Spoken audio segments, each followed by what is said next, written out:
I've known Rachel Baribeau for so many years. I don't want to give away her story, though. I'd rather she tell it because she's doing some very important things right now in collegiate sports.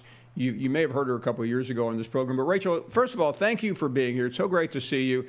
And I just want to start, I want to go back a little bit because it's just not fair to dive right into what you're currently doing without telling your story and how you got to this point. First of all, good afternoon.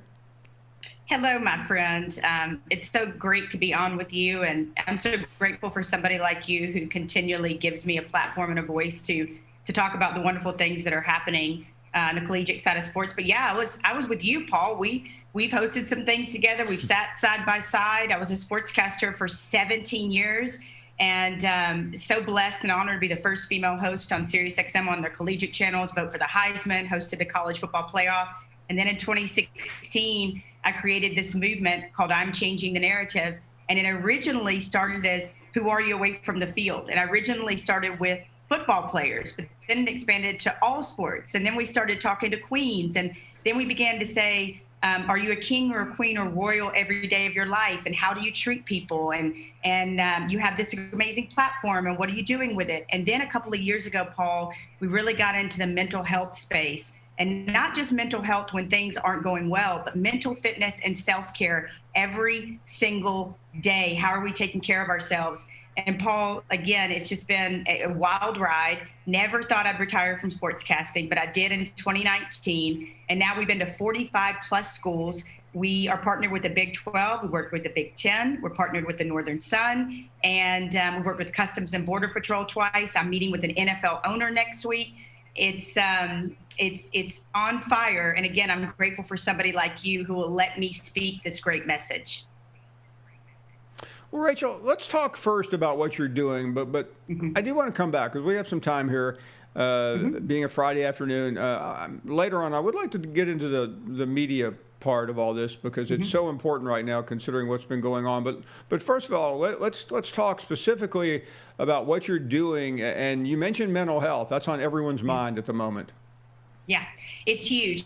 So what we talk about with mental health, we say take off the mask, right? Not the COVID mask, your proverbial mask, the mask, Paul, that you wear for everybody, that you go to work and you tell your partner and you go tell your teammates, because this is for age 6 to 96. Hey, I'm okay, everything's fine. But inside you might be crippled by anxiety or depression. You might have some other mental issues going on. You might be lonely. You might be isolated. And we're wearing these masks for people, right?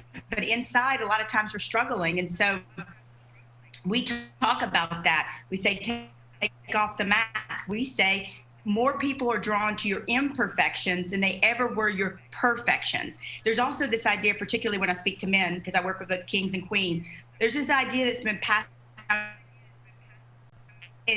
from your granddaddy's granddaddy. And it's this idea to be a man that you can't show emotion, you can't be weak, and you can't be vulnerable. And it means, this antiquated idea is like, you got to man up, toughen up, put some dirt on it and keep moving. And this idea, Paul, is killing men across the country. And so we talk about that. But then we also talk about every single day, how are we taking care of ourselves? And I'm not talking about the kind of self-care, Paul, that like getting your nails done and going for a run in a bubble bath. I'm talking about soul care, finding out and exploring what sets Paul's soul on fire, what makes you tick, what fills your cup. And so many people have never, ever looked into, explored what actually fills their cup. And so we're walking around empty. We're spilling on people, we're yelling at people, and then we're getting ourselves to a red line place when we really need to be taking care of ourselves on an everyday basis. Talking to Rachel Baribeau. Rachel, I know that you've been doing this for a long time, but I do want to bring up the last 15 months. Yeah, most of us are now reconnecting with society. We're all going through this in a different way. Some of us never stopped. But the majority of the people watching and listening right now are tiptoeing back to the real world. We talked a lot about athletes dealing with mental health because of COVID, but I would like for you to maybe share some stories that you've heard because it has not been easy. I mean, first of all, everyone's life stopped. Many didn't do things that they're used to. Their friends were no longer around. What have you heard as you visit with young people across the board? Okay, so first things first, you said something that I think was really important, tiptoe. That's super important. Nobody says you have to go full-fledged, jump in the pool, back into society. You can tiptoe back into it, right? A lot of us have a lot of feelings, a lot of social anxiety. I'm an extrovert, but I'm also introverted. So you don't have to go full tilt boogie back into society. And so be mindful of what you're doing. Check in with yourself. As my friend Dr. Josh Claypo says, he's our resident psych at I'm Changing the Narrative. Check in with yourself on a daily basis. And the stories I've heard are crazy. During the pandemic, Paul, I had a huge April, and I was at Texas Tech when the world got shut down. And I even had a moment where I felt like I wanted to quit because I couldn't go out on the road. I couldn't get in front of people. And then I said, you know what? After crying about it for a couple of days, I pulled myself up by my bootstraps and I said, do people need me? Yes. Do people need me now more than ever? Yes. Can I reach them? Yes. And so I started calling schools and doing Zooms with all my schools and new schools like UNLV and West Virginia and SEMO and old schools too. And so I was on Zooms every week, meeting them where they were. So that was so important. And now I'm back out in person. And so we're doing kind of a mixture of those things. But some of the stories, one company owner, and this is important for our business owners and professionals, one company owner heard a podcast of mine and said, wow, I really need to be paying attention to mental health in my own workspace. So he got his employees together, Paul, and they had a meeting and talked about how they were feeling and what was going on. And did they feel overwhelmed? Do they need some time off? And they love him now because of the fact that he cares about their mental health. We have said for the longest time, we hosted a mental health game between Minnesota and Maryland in 2019 and hope to do it again. And we did a joint PSA, Paul, and we said, your mental health is just as important, if not as more important than your physical health, right? If you do something to your elbow, Paul, people say, oh, you got to get your elbow fixed. But if something's going on up here, you got to get that fixed. So it's been really amazing for me to have business owners and people that are out of college take to this too and say, I need to create this kind of workspace, this kind of environment for my people to thrive. And one more story, Paul, I had a woman stand in front of me just before with the lockdown last year and say to me, I was going to go home and kill myself tonight. And then I heard your story because I had my own mental health struggles after losing my mom.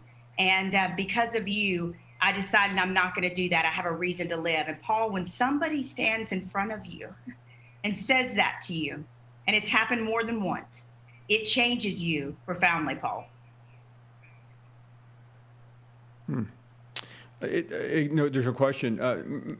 Rachel, you've always been very honest about yourself and what you've been through, which I think is about the only way to do this correctly. But how do you... I mean, you're out there helping people, and you hear a story like that. What happens to you? I mean, how do you handle that? Yeah, so it's a great question, and I appreciate you for asking it. I've learned that I have to be even more vigilant about my own self-care and have to check in with myself twice as much because I'm pouring out to so many people, thousands of people across the country, and I make myself available. During the pandemic, I just said, look, I don't need people to have to get to me through social media. Here's my telephone number to my athletes. If you need me, call me. And I've had middle of the night, near suicide phone calls, and thank the good Lord that they're all alive and we got them help and they're thriving.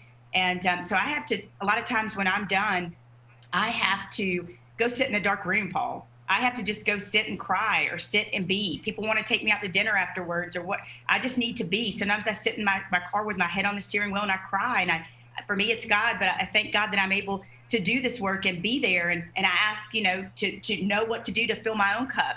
I think something else I wanted to share this with you, Paul, that's happening. I just left SMU and I love Sonny Dykes. I just left SMU and he did something revolutionary, Paul. And I've had a few coaches do this, but particularly during the pandemic, he allowed me a session after the players left only with his coaches. And so I was able to teach his coaches what a lot of the players across the country, Paul, are dealing with, are telling me, that are too afraid to tell their coaches, I'm scared to lose playing time. I'm scared I'm going to lose a scholarship. I'm scared I'm going to be seen as weak. So I was able to train the trainers, train the coaches, and then we were able to talk about their own mental health and how they are dealing with the coaching profession, and are their head coaches providing a safe place for them to come when they say, I'm burnout or I need some time. And so for me, it was so revolutionary and so amazing of Sonny to do this, and the other coaches like PJ Fleck and Coach Loxley's another one that really takes mental health seriously at Maryland. But it was so revolutionary for those guys and Sonny to do this because it's one thing for me to tell the players, hey, you're not weak when you struggle. As a matter of fact, you're so strong when you ask for help. Asking for help is not weak. You've never been so strong. But if they go back to a coach that has an antiquated view of the world, like, hey, you're weak, get your stuff together, can't struggle, don't you cry, get it together. If they go back to a coach like that, Paul, what are we doing? What am I teaching? It's for naught. So now I'm going to the next level, and I'm training the trainer, I'm training the coaches, because we all need it. We all need to be talking mental health and mental fitness, how we take care of ourselves on a daily basis to make sure we're okay. Rachel, if we could, I would like to go back a little bit to your former life. I had a friend once who said he was a recovering attorney. I don't want to put words in your mouth, but I'm particularly curious about your decision to walk away from the field of sports broadcasting and journalism, something that you were very successful at, as we've said, and very good at. Thank you, Paul. Quite simply, it no longer set my soul on fire. And a crisis of soul, if you will, because for leading up to the fall of 2019, I'm changing the narrative, was getting bigger and bigger and growing more and more. I never saw it going where it's gone. And here I am. I know some of these players' deepest, darkest secrets. I know their mom has been abused. I know they had depression. I know they almost took their own life. I know all of these things in my soul. And then after a game, Paul, I was sticking a microphone in their face for Sirius and saying, tell me about that great, catch, tell me about that great route you ran and the great tackle you made. And I could almost feel them looking at me like, who are you? Are you this mentor and friend and speaker every year? Or are you a reporter? And are you going to tell my secrets? And so it became really a crisis of the soul for me of, what do you really want to do with your life, Rachel? And my friend Gina Leahy, who works at the NCAA, who used to work with a college football playoff, I adore her. She said, Rachel, you're not defined by being a sportscaster. And she said, your 17 years as a sportscaster was a runway and gave you the relationships to be able to know these coaches and them to trust you and them to allow you to be on their meeting room floors without notes, without, any forewarning. They trust you with their players. And so, the simple answer is it no longer set my soul on fire. The deeper answer is it was a conflict of the soul, Paul. Well, let's talk about that for a second, because, there is so much self-examining right now in the media, after what we've heard earlier in the week from the French Open. And that's not the first time. I mean, this has been going on for a long time. And it's a topic that interests me greatly, because I understand what you're talking about. And I think all of us, or at least I'll speak for myself, have had to ask myself the same questions that you dealt with. And just from someone who understands it and has so many friends that are still in it, and I know it's a tricky question, but what is going on from your perspective in sports media right now? I think a great reckoning. I think what's happening in our country and our world is a reckoning of the soul. I think you can't be alone and you can't pause like we did and not have this introspection, this inflection, this reckoning happening. And I think that for a lot of us, and if you came out, I always say this to my athletes and to Customs and Border Patrol and everybody that I work with, young and old, I say, if you came out of the pandemic the same person that went in, you needed to be looking at yourself and examining, what do I want to change? And life is short and life is precious and we're not promised time. Kobe taught us that. And so many losses recently have taught us that. And so I think a great reckoning is happening where a lot of people are looking at themselves and saying, how am I? Am I okay? What do I need? And I have, while the news out of the French Open made me really sad how she was treated, what makes me the happiest right now, Paul, is that mental health is being discussed everywhere. Everywhere, in workplaces, amongst friend groups, at dinners, in sports talk shows like yours. I mean, in teams.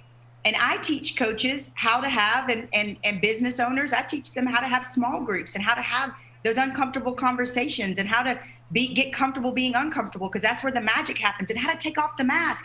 Is there something, Paul, that was meant to kill you but didn't? Guess what? You're supposed to tell somebody about it. And then the other side of that is maybe you've never experienced trauma. You don't have to experience great trauma to have mental health issues, right? So let's get you in a good place in terms of mental fitness, so that when you experience bumps in the road or complete devastation like I have, I've lost both my parents, I've lost a number of other people, and candidly, as I mentioned earlier, I contemplated taking my own life. And I was ashamed, Paul, myself, to talk about it for a while. And then I recognized, if I'm asking people across the country to take off their mask, I need to get real. And that's when this movement just blew up. Really, it was already big. We were already going all over the country to top programs and smaller programs and everybody in between. But it blew the lid off of it when we began to talk about my own mental health, my own vulnerability, my own radical vulnerability. I always say that, man. Open up your soul and share who you are and what you've been through. And telling you, people will be drawn to you. So I really think there's a great reckoning going on right now, Paul, where people are looking in the mirror and saying, who am I? How do I go about my job, my business? And that includes the sports media. Well, Rachel, at that moment, and I know that you've discussed it, but how were you able to come through the darkness when you were facing your own mortality? I call it my dark night of the soul. And I appreciate you being so vulnerable and going there right now, because there are people out there within the sound of our voices that have felt the same way. And truth be told, hearing somebody else go through it, they feel less alone. And that's what I tell people: you're not defective, you're not broken, you're not weak. I had gone through a breakup, and then my mom passed away after a 10-month cancer battle. I had barely worked because I had chosen to spend a lot of time with her. So financially, I wasn't in a great place. This is me just being vulnerable. And so I felt like I had the perfect storm of life. And I started to hear voices that said, you're weak and you're defective and you're broken. And nobody's ever going to book you. And look at you, you're going to lose your house and you're going to lose your mission, and nobody ever stays. And they were terrible voices. And when the voices wouldn't go away, Paul, I actually saw myself picking up the gun off the top of my refrigerator and using that to take my own life. And the only way that I can figure what happened to me is that, one, for me, faith is involved. And for some people that don't have a faith perspective, that's totally okay. You have the life force and the will to live. But for me, I believe that there was a great battle that was waged that night, and the devil meant to kill me, but he didn't. And what he went to kill me with actually gave me the greatest blueprint to go out and tell people that you're not alone and you're not defective, as I mentioned. And so what was meant to kill me has actually made me stronger and given me a platform, a greater platform, to be able to touch and affect people. So I think, a lot of people ask, what is it? Is it your faith? Is it your life force? Is it remembering your family? The other thing that happened to me, Paul, was getting up for Sirius the next morning. It was absolute, just pure exhaustion. I'd had 2 nights of sleep deprivation. I missed my mom. I had isolated very badly. I'd used my cell phone to tell people I'm fine, I'm fine, I'm fine. People wanted to take care of me after she passed, and I kept pushing people away. And isolation will do that to you, and it can be a very dangerous place. And so I think the other thing that happened was, a faith battle for me, the life force to live, and then also sheer exhaustion. I remember, feel like hearing these voices, and then not long later, I woke up after I feel like this battle took place in my bedroom that night.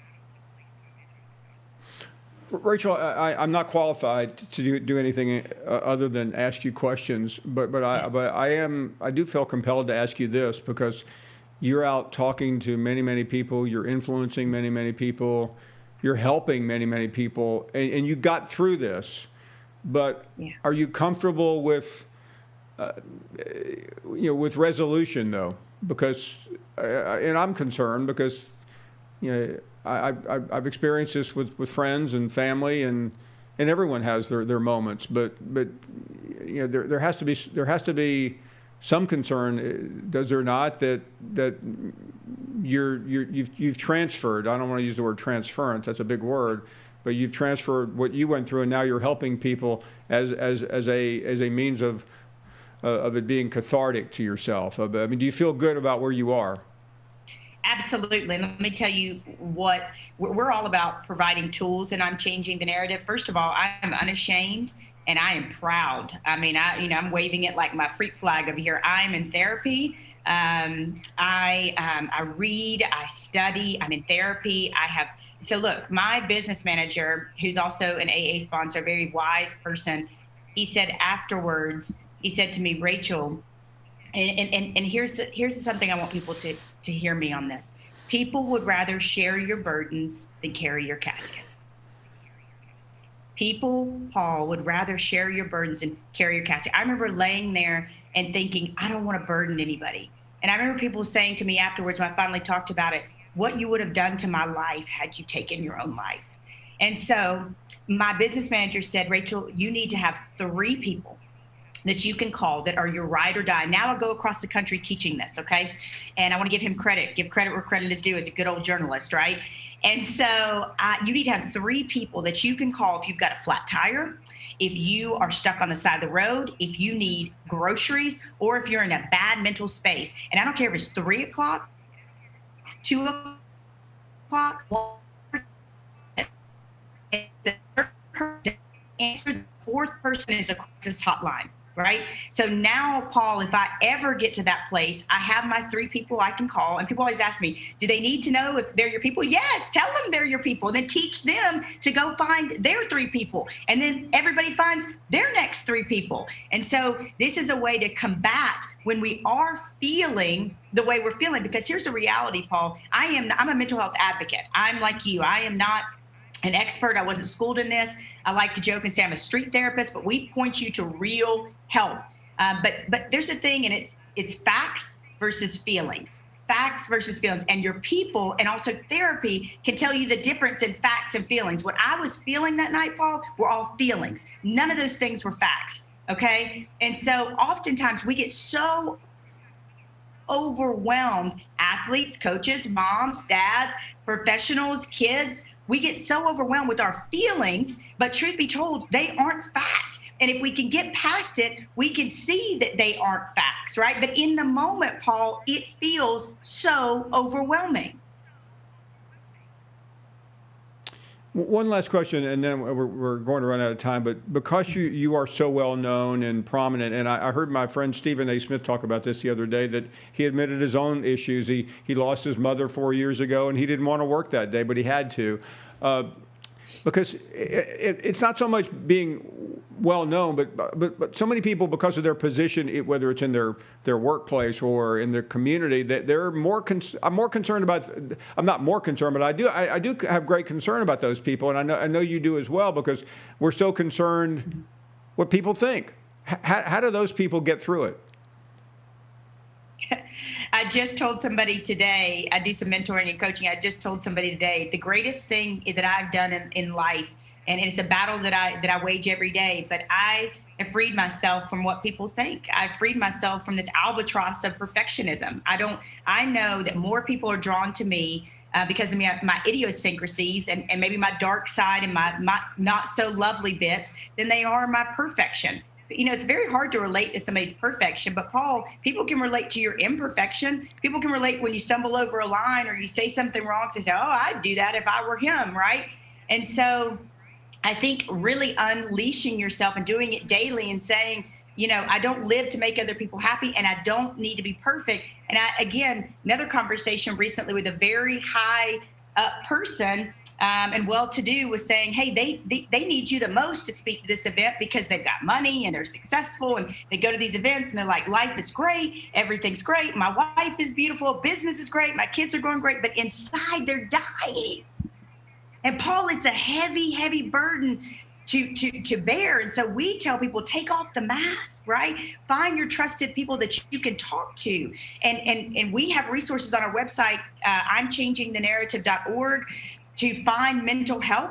You can also Google low-cost mental health resources in your area, but really turning and destigmatizing and changing the narrative on mental health, that actually when you ask for help, you have never been so strong. And also, like I said, releasing yourself from that idea and that albatross of perfectionism. I don't worry about it anymore.